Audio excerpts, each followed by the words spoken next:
ইরানের হাতে এখনও ২১ থেকে ২২% মতো ক্ষেপণাস্ত্রের মজুত রয়েছে বলে দাবি করেছেন মার্কিন প্রেসিডেন্ট ডোনাল্ড ট্রাম্প। তিনি দাবি করেন মার্কিন হামলায় দেশটির অধিকাংশ ক্ষেপণাস্ত্র এবং ড্রোন উৎপাদন ক্ষমতার বেশিরভাগই ধ্বংস হয়েছে।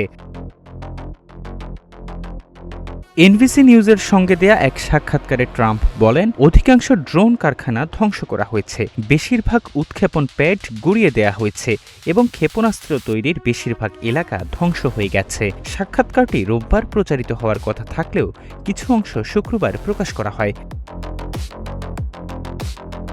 মার্কিন প্রেসিডেন্ট জানান, ইরানের হাতে এখনও কিছু সক্ষমতা রয়েছে। তাদের কাছে কিছু ক্ষেপণাস্ত্র এবং কিছু ড্রোন রয়েছে। এটিও অনেক ক্ষেপণাস্ত্র। তবে যুক্তরাষ্ট্র যখন প্রথম হামলা চালিয়েছিল তখনকার মতো পরিস্থিতি এখন আর নেই। পারফেক্ট ব্লেন্ডের ফ্রেশ মশলা, ভালোবাসার স্বাদ অটুট থাক।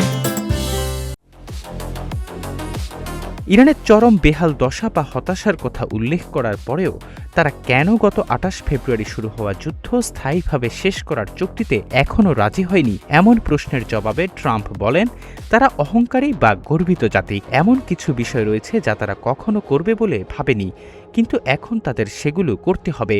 তাদের সামনে কোনো বিকল্প নেই, তাই এতে কিছুটা সময় লাগছে।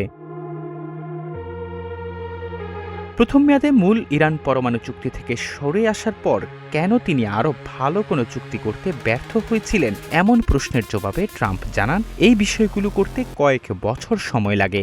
এই মানুষগুলো গত ৪৭ বছর ধরে লড়াই করে আসছে।